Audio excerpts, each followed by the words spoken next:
that Donald Trump is not only temporary, but he may be among the most un-American presidents ever to have resided at 1600 Pennsylvania Avenue.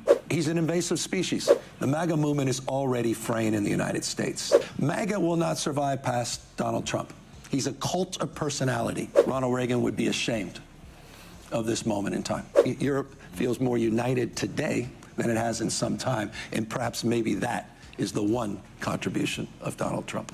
I'd like you to talk about to what degree subnational ties can help maintain and grow this transatlantic relationship. And let's start with values that you mentioned.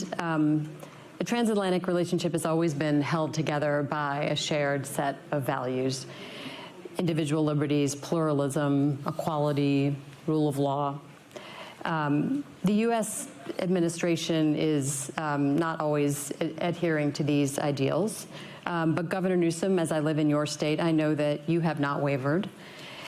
And I wanted you to talk about how important are these values to you and your constituents, and does it help shore up the transatlantic relationship if California stands up for them? Well, that's why I'm here. I mean, it's not the rule of law, it's the rule of dawn. And I hope it's dawning on all of you that's the case. Yeah, it's the law of the jungle. Might makes right. You know, I was interested, you mentioned Rubio's speech today. I liked it tonally. I liked this notion of Western civilization. If he's referring, in that case, to the best of Roman Republic and Greek democracy, co-equal branches of government, if he's referencing popular sovereignty and the rule of law, I align with his remarks. If it's about an imperialism and an imperial presidency, I don't necessarily. So I'm here to try to fill that void and to express what I hope you understand, that Donald Trump is not only temporary, but he may be among the most un-American presidents ever to have resided at 1600 Pennsylvania Avenue. And I really believe that. I don't say that lightly. He's an invasive species. He's taken over the Republican Party. You know, I sit every single day in Ronald Reagan's old office. Ronald Reagan was governor of California. Ronald Reagan would be ashamed of this moment in time. You know, Ronald Reagan, whose last speech in the Oval Office was about Lady Liberty's torch, about the energy and daring of newcomers and what defines America from the rest of the globe. Those values are being vandalized in real time. Our republic is being vandalized in real time. This historic project of our founding fathers. It's the 250th anniversary this year. And every day we're fighting the fight to save our republic. I mean, you have leaders that are here that the President of the United States tried to indict. Senator Mark Kelly tried to indict him this last week. A grand jury, 6 members of the United States Congress. He's going after his political enemies. 4,000, I'll conclude. I don't want to take too much time on this. But I want to remember all those images of masked men, the secret police, something familiar in Germany.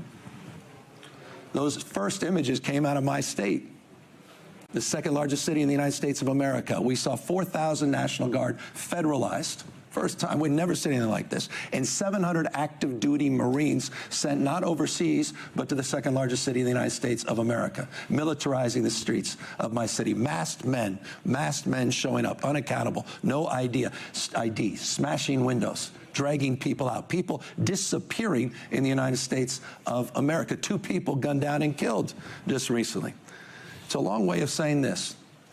I'm here, you know, because our immune system has been woken up. But so has the American people, and I think increasingly the rest of the world. And I've seen it reflected in Davos. I see it reflected here in Munich in a very positive and powerful way. He exploits weakness. That's his strength.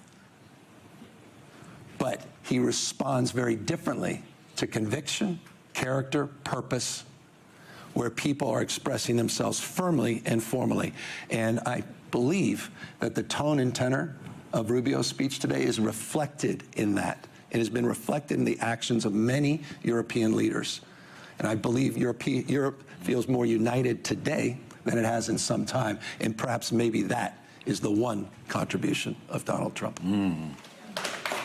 we all know that Europe was, shall we say, spooked by recent discussions about Greenland and whatnot. So we're starting to go through the thought process of to what extent should we de-risk our critical economic sectors like technology sectors from the United States. So how do you balance the need for partnership and trade in these sectors with needs of national security?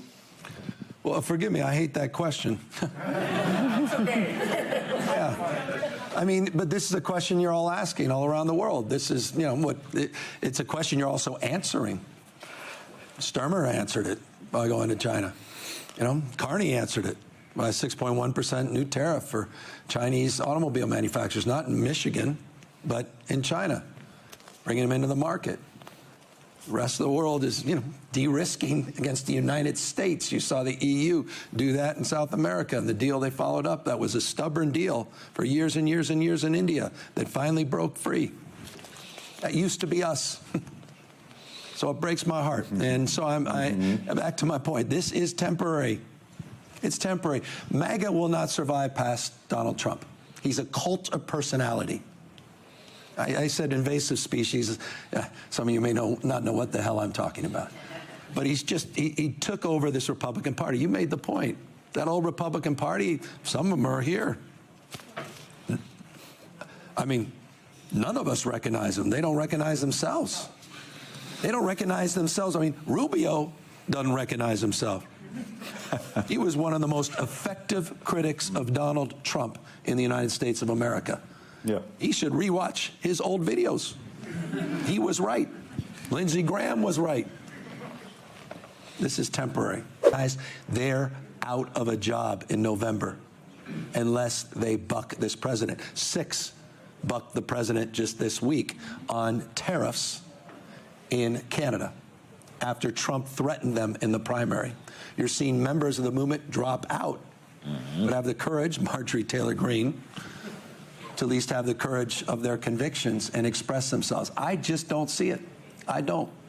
And I think the emergence, there's no King's rallies. People are waking up. You know, I think it was, you know, I don't know, Brandeis said, in a democracy, the most important office is office of citizen. Citizens are rising up, and their voices are being heard. That's why he moved out of Minnesota. And so I'm just seeing the contours of something that gives me a lot more optimism. I'm paid to be optimistic. But I really believe it. And I just will not allow this pessimism to be painted. I just don't believe it. And that's why I want you to believe, not just in my state, but my nation and the partnerships that we have enjoyed but can no longer take for granted over the last 70+ years. It's a pleasure to be with you. Beautiful note to end on. Thank you both so much. Thank you.